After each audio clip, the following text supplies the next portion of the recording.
الحمدللہ والصلاۃ والسلام علی رسول اللہ۔ ناظرین، خیر مقدم ہے آپ کا کریم ٹی وی اردو میں۔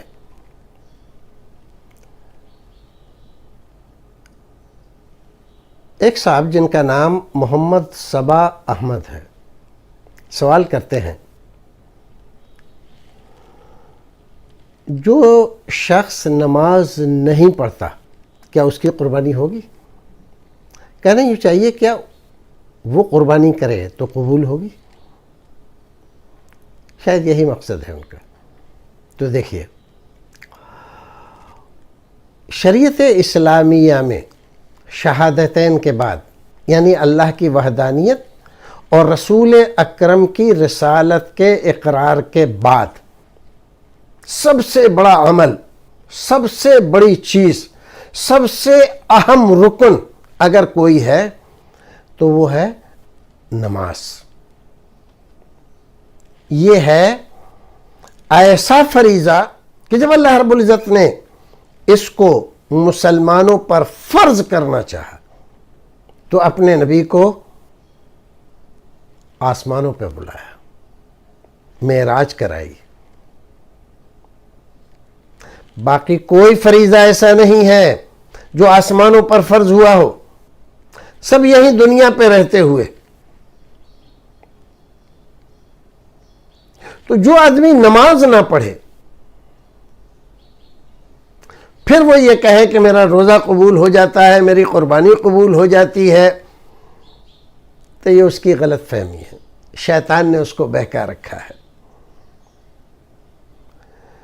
نماز نہ پڑھنے کی دو صورت ہے، ایک تو یہ ہے کہ وہ انکار کرتا ہے کہ نماز کوئی فرض نہیں ہے، تو یہ آدمی کھلا ہوا کافر ہے، اس کے کفر میں کوئی شک نہیں ہے اگر اس کی فرضیت کا، اس کی رکنیت کا انکار کرتا ہے۔ اور یہ تو مانتا ہے کہ نماز فرض ہے لیکن شامت اعمال سے، شیطان کے بہکانے سے پڑھتا نہیں۔ تو اس بارے میں حضرت امام احمد بن حنبل اور بڑے بڑے علماء کرام کا مسلک یہی ہے کہ یہ آدمی مسلمان نہیں ہے۔ اگرچہ حضرت امام ابو حنیفہ رحمۃ اللہ علیہ ارشاد فرماتے ہیں کہ وہ کافر تو نہیں ہے لیکن کفر کے قریب ہو گیا ہے، تو ایک وقت کی نماز چھوڑ دیتا ہے، 2 وقت کی چھوڑ دیتا ہے، 1 دن کی چھوڑ دیتا ہے، 1 ہفتے کی چھوڑ دیتا ہے، تو کفر سے قریب ہے۔ لیکن یہ آدمی پڑھتا ہی نہیں، مہینوں گزر گئے، سال ہو جاتی ہے نماز نہیں پڑھتا، کیا یہ کفر کے قریب ہی ہے یا کافر ہو چکا ہے؟ رسول اکرم صلی اللہ علیہ وسلم فرماتے ہیں من ترک الصلاۃ متعمدا فقد کفر۔ اب یہاں پر علماء کرام کفر دون کفر کہہ کر اس آدمی کو تھوڑی رعایت تو دیتے ہیں جو آدمی 1 وقت کی نماز چھوڑ دیتا ہے، 2 وقت کی، 3 وقت کی چھوٹ جاتی ہے اس کی نماز، لیکن جو آدمی مسلسل چھوڑے ہوئے ہے نماز، اس کے بارے میں دیکھیے قرآن کیا کہتا ہے، اقیموا الصلاۃ ولا تکونوا من المشرکین، نماز قائم کرو اور مشرکوں میں سے نہ ہو جاؤ۔ رسول اکرم فرماتے ہیں بیننا و بین الکفر ترک الصلاۃ، ہمارے درمیان اور نماز چھوڑنے کے درمیان، ہمارے درمیان یعنی اسلام کے درمیان اور کفر کے درمیان فرق کس چیز کا ہے؟ نماز کا۔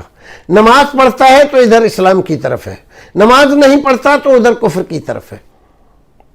تو ایسے لوگ جو نماز نہیں پڑھتے اور قربانی کرنے کا جذبہ رکھتے ہیں، ان کو پہلے نماز کا پابند ہونا چاہیے۔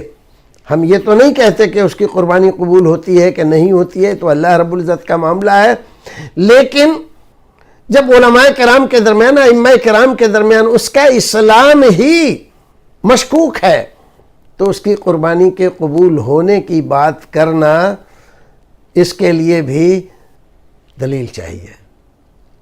تو ان بھائیوں سے عرض ہے کہ جو قربانی کا جذبہ رکھتے ہیں، قربانی کرتے ہیں ہر سال لیکن نماز نہیں پڑھتے، اللہ کے واسطے مسلمان رہیے، وَلَا تَمُوتُنَّ إِلَّا وَأَنْتُمْ مُسْلِمُونَ۔